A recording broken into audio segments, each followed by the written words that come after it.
सखी मेरे मन अभिलाषा हो, गुण गाऊं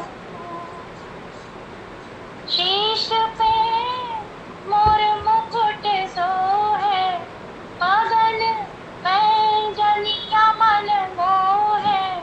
शीश पे मोर मुकुट सोहे, गगन पे जनिया मन मोहे।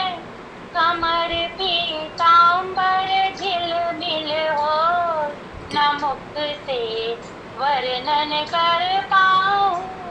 कमर पीताम्बर झिलमिल हो, न मुख से वर्णन कर पाऊं। सखी मेरे मन अभिलाषा हो, मदन मोहन के गुण गाऊं। सखी मेरे मन अभिलाषा हो, मदन मोहन के गुण गाऊं। मदन मोहन के गुण गाऊं, मदन मोहन के गुण गाऊं। मदन मोहन के गुण गाऊं। सखी मेरे मन अभिलाषा हो, मदन मोहन के गुण गाऊं। सखी मेरे मन अभिलाषा हो, युगल चरणन में सिर नाऊं। मदन मोहन के गुण गाऊं, मदन मोहन के गुण गाऊं। बोलिए श्री वत्स सरकार की जय, श्री वत्स चरणार विंद की जय, श्री गौरांग महाप्रभु की हरे अनंत कोटि ब्रह्मांड नायक सर्वेश्वर पूर्ण परात्पर ब्रह्म, असंख्य कल्याण गुणगण निलय, भक्तवांशा कल्पतरु, शरणागत वत्सल भक्तवत्सल दीनबंधु दयासिंधु भगवान श्री सीताराम जी महाराज की असीम कृपा करने से श्री हनुमान जी महाराज की परमभाव भावमयी सन्निधि में, महापुरुषों की भावमयी उपस्थिति में एवं आप सभी श्रद्धालु भक्त वैष्णवों की मंगल सन्निधि में मानव जीवन का सर्वोत्कृष्ट फल भगवत गुणगान भगवत स्मरण का आनंद हम सभी भगवान श्री कृष्ण चैतन्य देव की लीला चरित्रों के माध्यम से प्राप्त करने जा रहे हैं। सर्वप्रथम आप सभी भक्तजनों के श्री चरणों में भगवत भाव से सादर वंदन सादर नमन आप सभी को यथा योग्य। जय सिया राम, जय जय श्री राधे हरिश्चरण, जय श्री जय सिया राम, जय जय हरिशरण, जय श्री गुरु महाराज, जय श्री राधे, जय श्री कृष्ण, जय सिया राम, जय जय श्री राधे, जय वराहपीडं नटवर वपुः कर्णियो कर्णकारं बिभ्रद्भासः कनककपिशं वैजयन्तीं च मालां रन्ध्रान् वेणुर्धरसुधया पूरयन् गोपवृन्दैः वृन्दारण्यं स्वपदरमणं प्राविशद गीतकीर्तिः।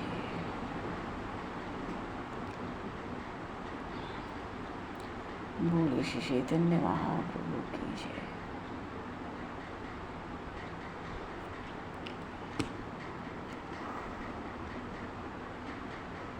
भगवान से प्रार्थना करना और भगवान की शरण होना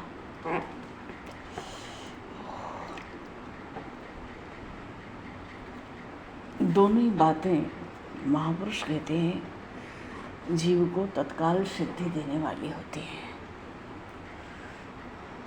कोई आफत आ जाए, कोई दुख आ जाए, संताप हो जाए, उलझन हो जाए, तो आर्त भाव से भगवान को पुकारें, हम उनसे प्रार्थना करें तो तत्काल लाभ हो जाता है।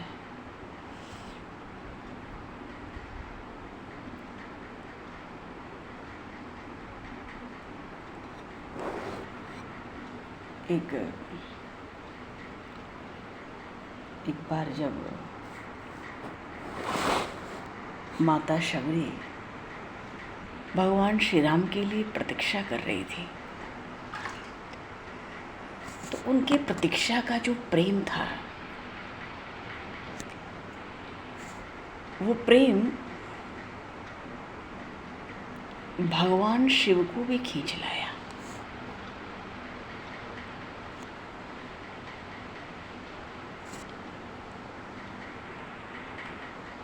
प्रसंग बड़ा सुंदर है। यहाँ श्री चैतन्य बोलिए, श्री चैतन्य महाप्रभु की जय। अभी प्रसंग है कि एक नवद्वीप में एक देवानंद पंडित है,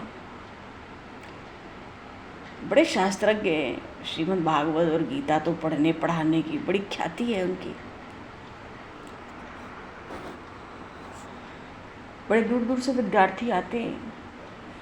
संसार के सुखों में नहीं लगे हुए हैं, उदासीन है तो अच्छा, नहीं है तो अच्छा, और विरक्त हैं। क्योंकि जहाँ उदासीन होते हैं, जब राग नहीं होगा तो विरक्ति होगी। तो उदासीन तो थे, हृदय में विरक्ति भी है, पर हृदय में प्रेम का अंकुर नहीं था। जैसे हम लोग के हृदय में प्रेम का अंकुर नहीं रहता। प्रेम भगवत प्रेम का एक विलक्षण स्वरूप है।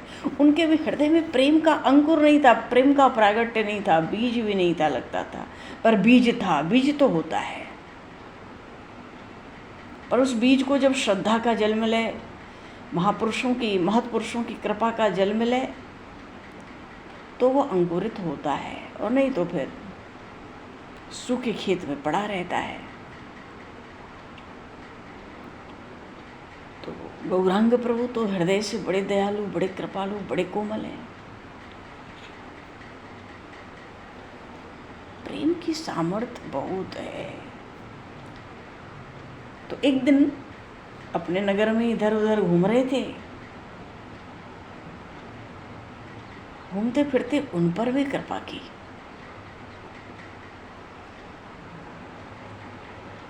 पहले तो महाप्रभु ने उनके ऊपर वाणी से प्रहार किया,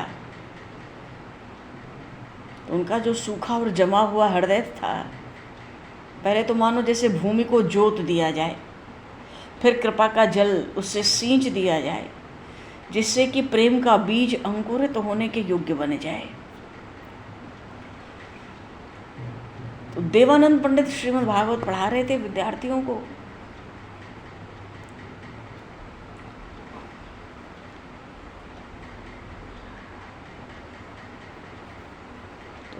पढ़ाते समय, भागवत पढ़ाते समय जब प्रभु ने देखा, क्रोधित भाव से कहने लगे, अरे ओ पंडित,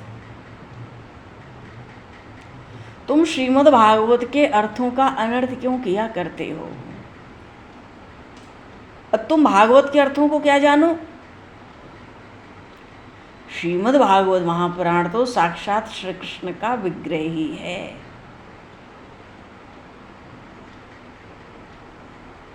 जिसके हृदय में प्रेम नहीं, भक्ति नहीं, साधु महात्मा ब्राह्मण वैष्णवों के प्रति श्रद्धा नहीं,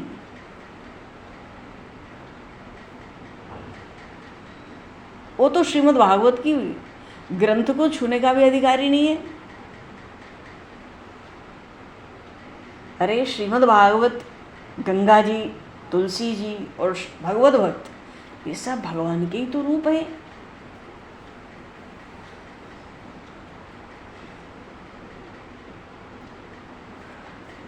तो जो शुष्क हृदय के हैं, जिनके अंतःकरण में भक्ति नहीं है, वे इनके द्वारा क्या लाभ उठा सकते हैं?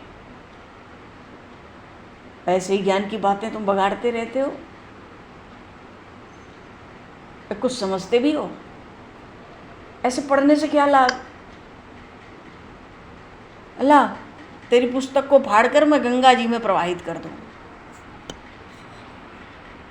प्रभु अपनी कटु वाणी से उसके हृदय को जोतना चाहते हैं। फटेगा तभी तो जुतेगा। हल चलता है भूमि पे तो धरती फटती है। प्रभु कहते हैं क्या लाभ? ला पुराण अपना पुस्तक लिया गंगा जी में प्रवाहित कर दूं। इतना कह के प्रभु भावावेश में आके उनकी पुस्तक फाड़ने के लिए मानो दौड़ रहे। भक्तों ने ये देखकर प्रभु को पकड़ लिया, शांत किया। प्रभु के भाव के आवेश को देखकर भक्त उनको आगे ले गए। लेकिन जब लौटने लगे तो फिर प्रभु फिर से देवानंद के स्थान पर आए। पर लौटते समय प्रभु अब भावावेश में नहीं है।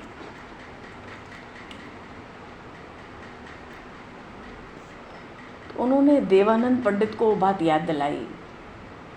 जब वे एक बार श्रीमद् भागवत का पाठ पढ़ा रहे थे और श्रीवास पंडित भी पाठ सुनने आए थे। अरे जिस श्रीमद् भागवत के अक्षर अक्षर में ठूस ठूस कर प्रेम भरा हुआ है, ऐसी भागवत का जब श्रीवास पंडित ने पाठ सुना तो प्रेम में बेहोश होकर मूर्छित हो गए।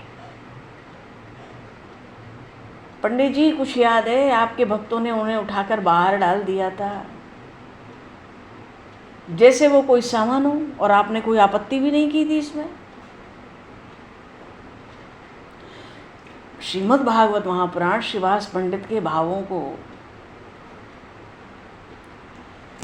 क्योंकि श्रीवास पंडित तो खुद ही महाभागवत हैं, परम भक्त हैं, तो ऐसे परम भक्त जो श्रीवास पंडित हैं, इनके भावों को जब आपने समझे ही नहीं,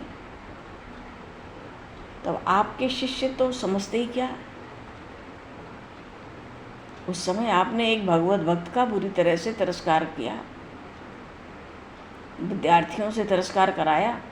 वो तो प्रेम में मूर्छित थे, आप उनको उठा के बाहर डलवा दिए। ये तो आपके ऊपर अपराध चढ़ा हुआ है।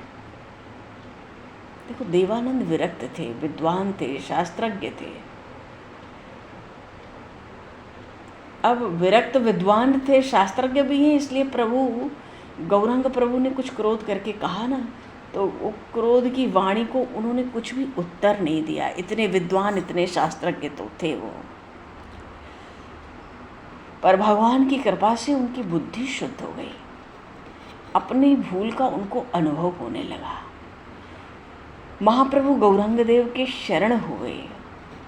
उन्होंने अपनी पूर्व भूल के लिए, जो अज्ञान में, अनजाने में अपराध किया श्रीवास पंडित का,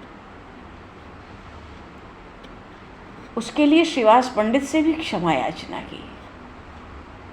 और जब भक्त से उन्होंने क्षमा याचना की तो गौर हरि ने उनके ऊपर कृपा कर दी। और जब प्रभु की कृपा होती है तो जीव को भगवत भक्त होने में कितनी देर लगती है।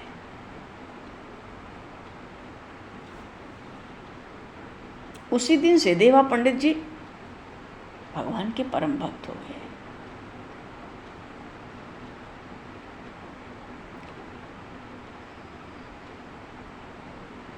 प्रेम, भगवान में प्रेम होना ही भक्ति का स्वरूप है। वही भक्ति है। भगवान में अपनापन हो जाए, आत्मीयता हो जाए, तो गौरांग प्रभु अपने भक्तों को भजन की प्रणाली की शिक्षा देते। भजन कैसे करना चाहिए और किस प्रकार से बनकर करना चाहिए भजन, ये सब शिक्षा सदा देते थे। एक दिन गौरांग प्रभु अपने भक्तों को भगवान नाम का महात्म बता रहे थे। तो भगवान के नाम की महिमा बताते हुए उन्होंने कहा कि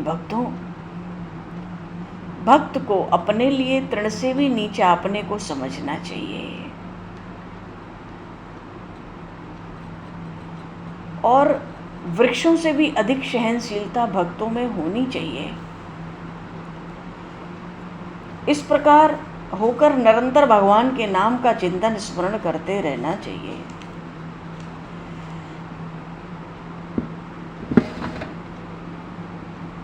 सबसे अधिक सहनशीलता पर ध्यान देना चाहिए। महाप्रभु अपने भक्तों को शिक्षा तो देते ही रहते थे। तो भगवान नाम की महिमा में भगवान नाम निरंतर लेने के लिए प्रभु ने बताया कि तृण से भी नीचा समझो, तृणादिपि सुनेचेन, और अपने को वृक्ष से अधिक सहनशील बनाओ। स्वयं मान पाने की इच्छा कभी मत करो, दूसरों को सदा सम्मान देते रहो, फिर तुम भगवान के नाम का निरंतर स्मरण करते रहो। क्योंकि जिसमें सहनशीलता नहीं है, सबसे प्रधान सहनशीलता है। और फिर सहनशीलता नहीं होगी तो चाहे कितना भी बड़ा विद्वान हो, तपस्वी हो, पंडित हो, वो कभी भी भगवत कृपा का अधिकारी नहीं बन सकता। सहनशीलता का पाठ तो हमें वृक्षों से, शिक्षा तो वृक्षों से लेनी चाहिए। वृक्ष कभी किसी से कटु वचन नहीं बोलते, उन्हें कोई ईंट पत्थर मारे तो भी उस पर क्रोध नहीं करते, बल्कि कोई प्रहार भी करे ईंट पत्थर से तो पके हुए फल ही देते हैं। भूख प्यास लगे तो भोजन नहीं मांगते, जल की याचना नहीं करते, सदा एकांत में ही रहते हैं। ऐसे ही भक्त को भी जन संग से दूर रहकर, किसी से किसी बात की याचना न करते हुए, अमानी और सहनशील बनकर भगवत चिंतन करते रहना चाहिए।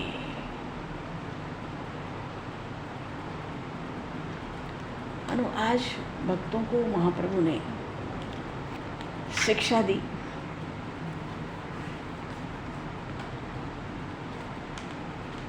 कि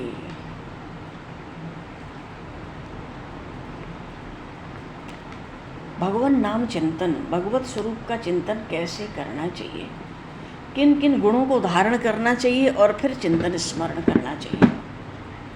पीछे महाप्रभु भगवान नाम की महिमा सुनाते हैं।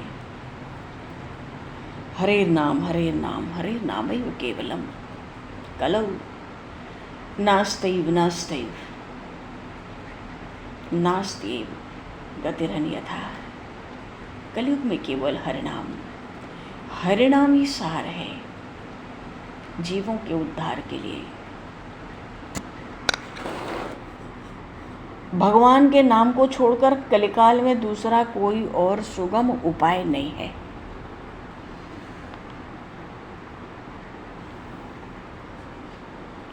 तो इस श्लोक की व्याख्या करके भक्तों को महाप्रभु ने उस दिन सुनाया,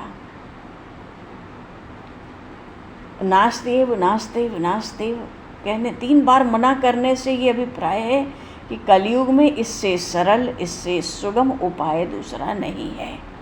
भगवान नाम का आश्रय लेकर जीव भवसिंधु से पार हो जाए।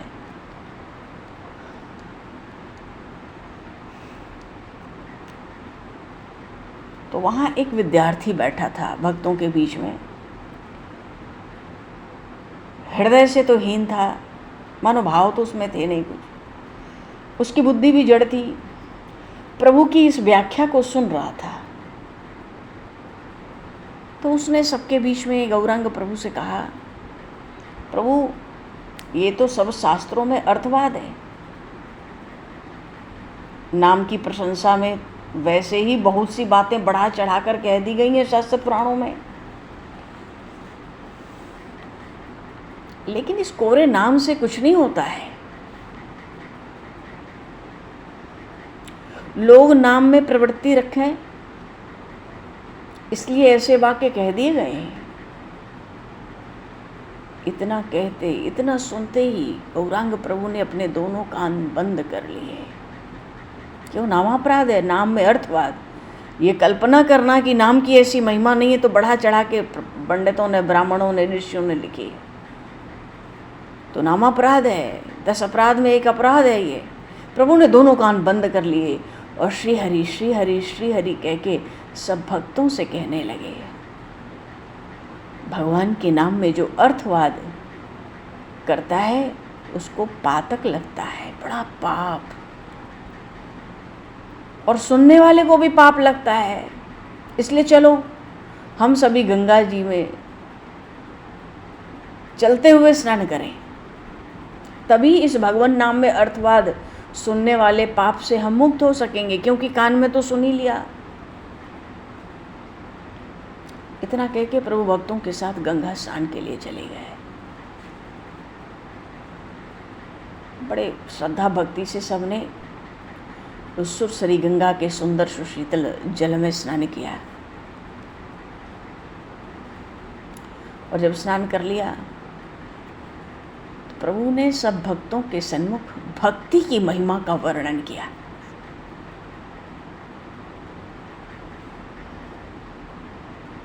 तो भक्तों को लक्ष्य करके समझाते हुए प्रभु कहने लगे,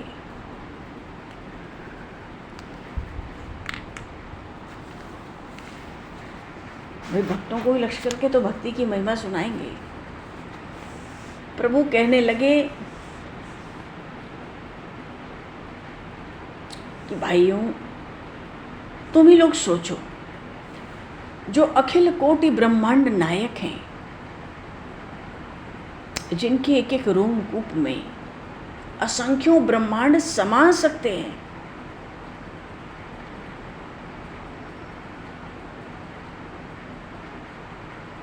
उन्हें कोई अगर योग के ही द्वारा प्राप्त करना चाहे तो उस योगी के द्वारा, उस योगी के वश में केवल श्वास रोकने से ही वो कैसे आ सकते हैं उसके वश में। और कोई कहे कि हम तत्वों की संख्या कर करके उनका पता लगा लेंगे, तो ये उसकी कोरी मूर्खता है। क्यों? वो परमात्मा तो बुद्धि से अतीत है, जिनके लिए चारों वेद नेति नेति कह के कथन करते हैं। अरे उनका ज्ञान संख्या के द्वारा हो ही कैसे सकता है।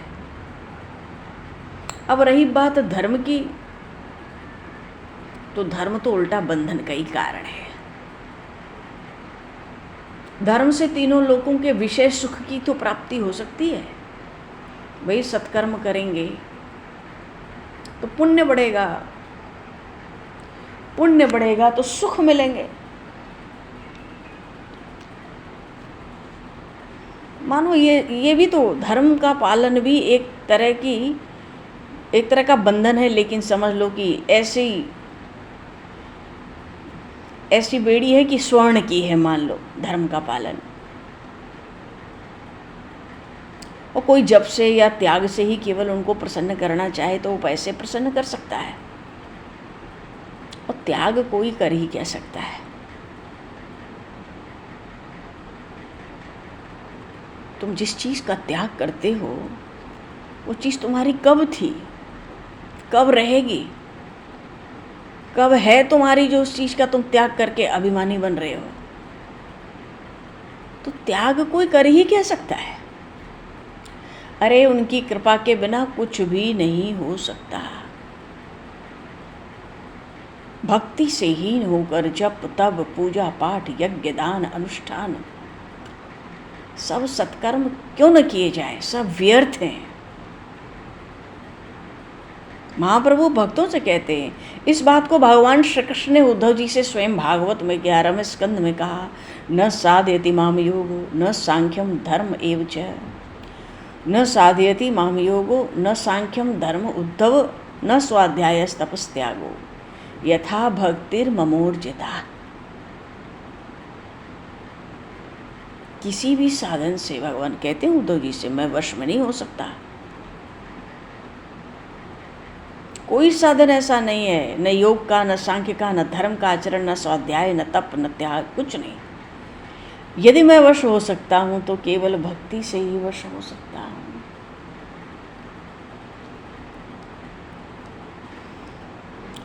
मानो इस तरह से भक्तों को भगवत भक्ति की शिक्षा तरह तरह से महाप्रभु देते हैं, भगवान नाम की महिमा सुनाते हैं, और सब भक्तों को अपूर्व सुख अपूर्व आनंद पहुंचाते हैं।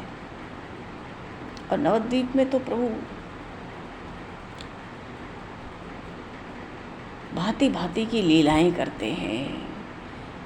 क्योंकि श्री कृष्ण चैतन्य प्रभु तो साक्षात भगवान श्री कृष्ण के ही हैं। इस तरह से जिस नदिया गांव में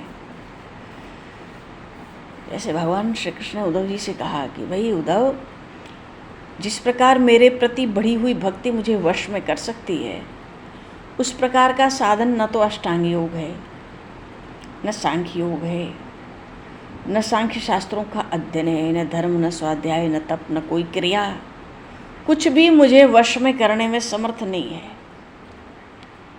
वश में तो भक्ति, और भक्ति का अर्थ है भगवान में प्रेम होना।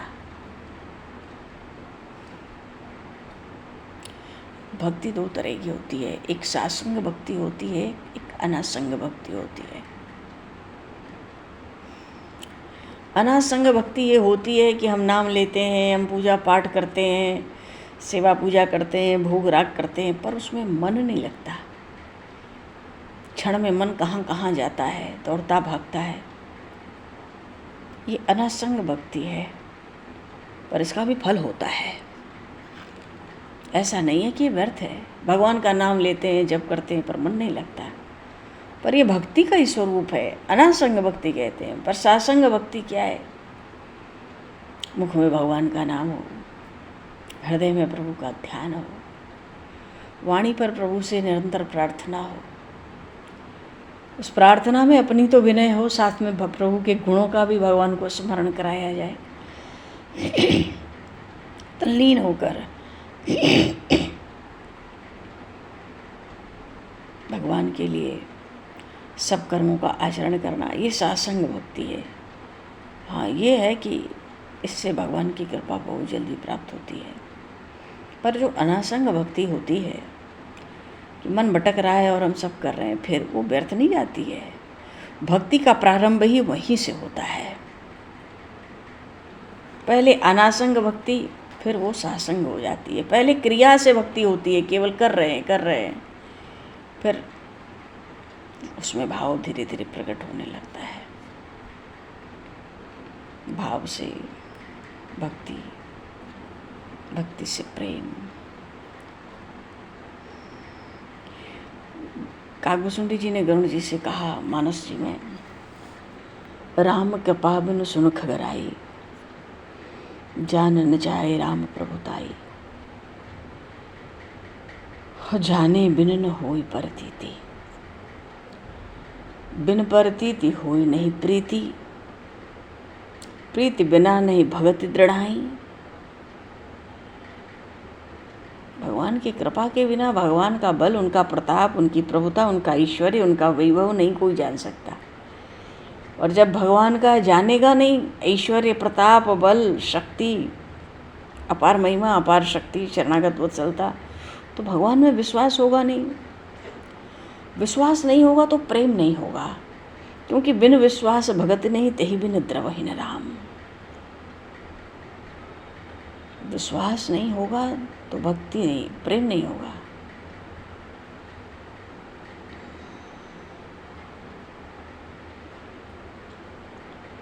विश्वास नहीं तो फिर प्रेम नहीं। प्रीति बिना नहीं भगति दृढ़ाई। प्रेम न हो तो भक्ति दृढ़ नहीं होती है। पहले प्रेम आता है, फिर पहले हृदय में प्रेम आता है, फिर भक्ति दृढ़ होती है। जैसे जैसे भगवान में अपनापन, आत्मीयता बढ़ने लगती है, कोई भी एक संबंध स्वीकार करके, भगवान से तो जो संबंध जोड़ना चाहे जीव, भगवान हमेशा तैयार है। भगवान जीव के पीछे सदैव खड़े हैं। भक्त जो संबंध स्वीकार करना चाहे। माता शबरी, प्रेम की ऐसी महिमा है। अब नदिया गांव में नवद्वीप में प्रेम का प्रवाह महाप्रभु का।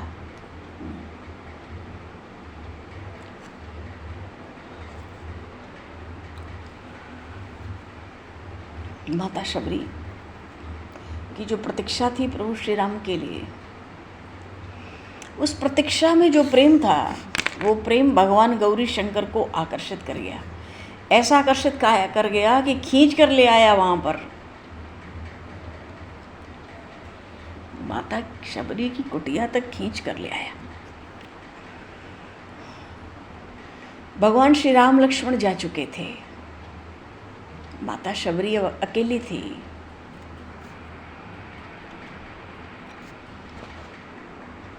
बहुत समय राह तकी थी ना प्रभु श्री राम की।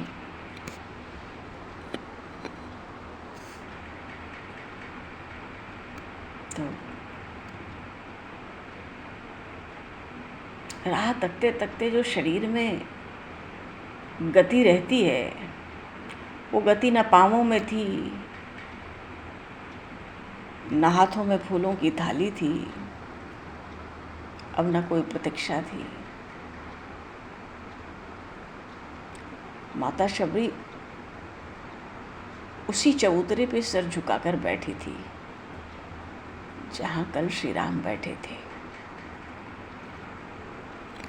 अच्छा, हमारे मन में ये बात आ सकती है कि भाई हमने तो रामचरितमानस में सुना है भगवान उनको सदगति प्रदान करके गए। माता शबरी तो योगाग्नि में अपने शरीर को भस्म करके प्रभु के साथ उनका मिलन हो गया सदा सदा के लिए, और भगवान ने उनको जलांजलि भी दी।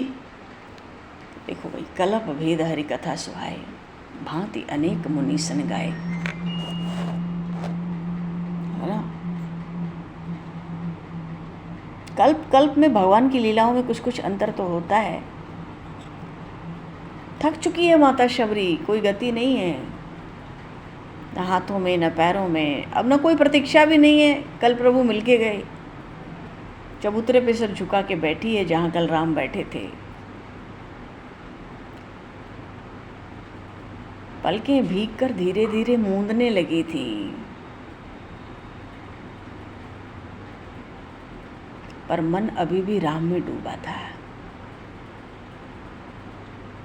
उसी रात, अगली रात ही जब प्रभु श्री राम लक्ष्मण दर्शन देकर गए, अगली रात ही मन प्रभु में डूबा था।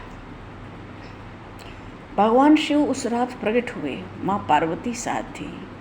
बोली श्री गौरी शंकर भगवान की जय। शबरी ने आंखें खोली पर कुछ दिखाई नहीं दिया ठीक से। पर भक्ति तो आंखों से नहीं, हृदय से देखती है।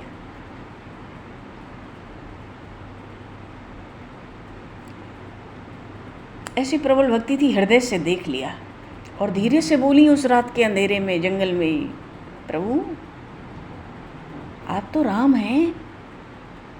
भगवान शिव मुस्कुराए, नहीं देवी, आज तो मैं उस प्रेम को देखने, उस प्रेम को समझने आया हूँ। आज मैं उस प्रेम को वंदन करने आया हूँ जो तुमने मेरे राम को दिया।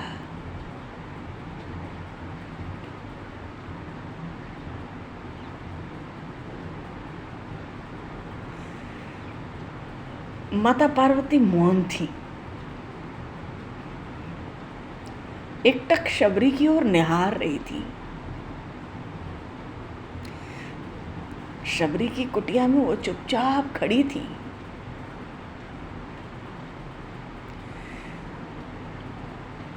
वो प्रेम, वो प्रतीक्षा, वो त्याग उस शबरी का जिसे माता पार्वती ने खुद भी कभी इतनी तीव्रता से नहीं जिया। उनको एकटक निहार रही थी माता पार्वती। भगवान शिव झुके,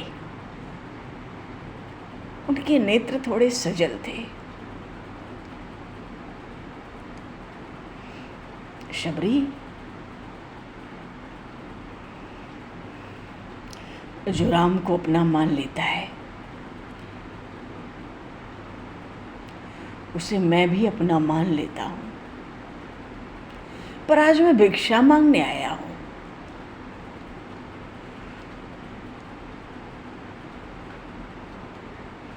शबरी ने कहा,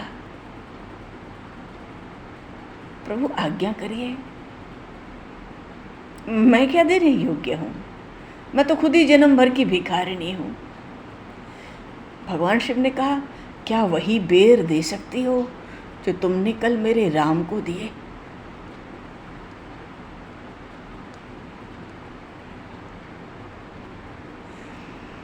शबरी ने कहा, वो बच तो गए हैं प्रभु, लेकिन सूख चुके हैं, क्योंकि कल से वो वैसे ही रखे हैं।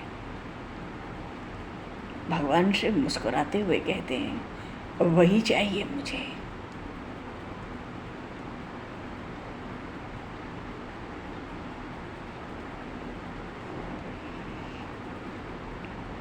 क्योंकि प्रेम से जो दिया गया हो वो कभी बासी नहीं होता।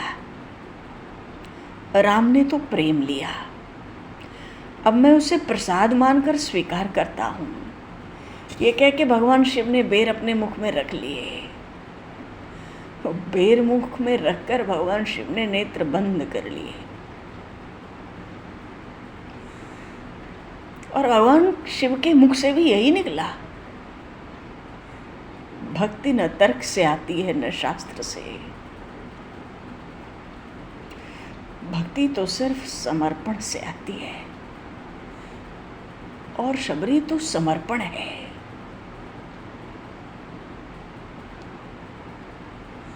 तो समर्पण है। शबरी तो बस सुनती रही, फिर मौन हो गई, नेत्र बंद हो गए, शरीर शांत हुआ, आत्मा राम में लीन हुई। शिव पार्वती, भगवान शिव माता पार्वती कुछ देर वहीं बैठे रहे, जैसे कोई प्रिय किसी अपने के जाने के बाद थोड़ी देर और उसके पास बैठना चाहता हो।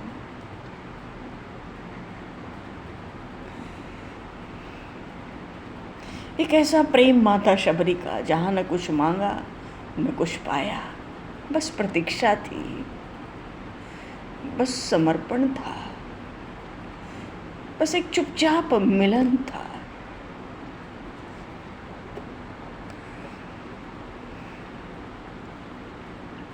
शबरी माता का वो प्रेम हम सबके भीतर अभी भी जीवित है कहीं न कहीं। और हाँ, हर किसी के जीवन में एक मंच होता है जहाँ प्रतीक्षा चलती रहती है।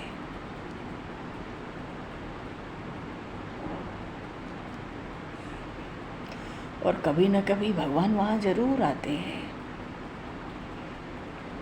अरे जब भगवान शिव माँ पार्वती झुक गए एक साधारण भक्तिन के प्रेम के आगे, हम समझें भक्ति क्या होती है। ऐसी दुर्लभ भक्ति की महिमा महाप्रभु गौर हरि ने भी अपने भक्तों को सुनाई। भगवान नाम की महिमा प्रभु साक्षात प्रभु चैतन्य प्रभु भक्तों को सुनाते हैं कि तृण से छोटे बनकर, सहनशील बनकर, दूसरों को मान देकर, स्वयं अमानी होकर भगवान नाम का चिंतन के साथ जप करो। भक्ति में कुछ प्रधान है तो वो चिंतन है।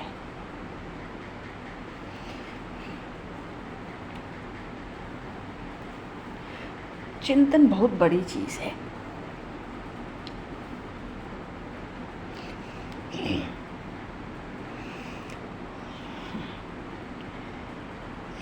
बोले श्री गौरी शंकर भगवान की जय, श्री चैतन्य महाप्रभु की जय। ऐसा प्रेम प्रवाह अब नदिया गांव में चलने वाला है, क्योंकि प्रेम ही जीवन है। जिस जीवन में प्रेम न हो, जीवन में तो जंजाल है।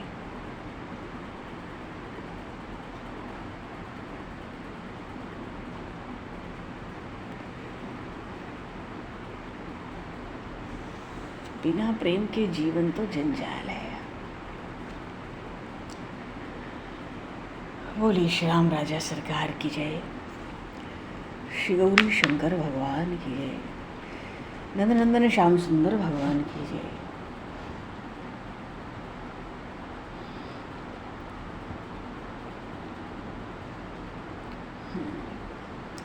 हनुमान जी महाराज की जय, सब संतन की जय, सब भक्तन की जय, सदगुरुदेव भगवान की जय।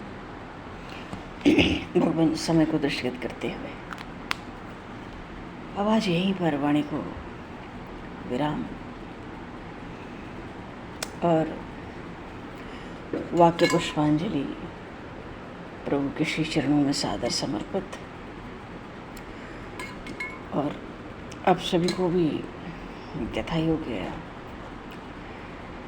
जय श्री राम, जय जय श्री राधे हरि शरणम। जय श्री राम, जय जय श्री राम, राधे राधे हरि शरणम।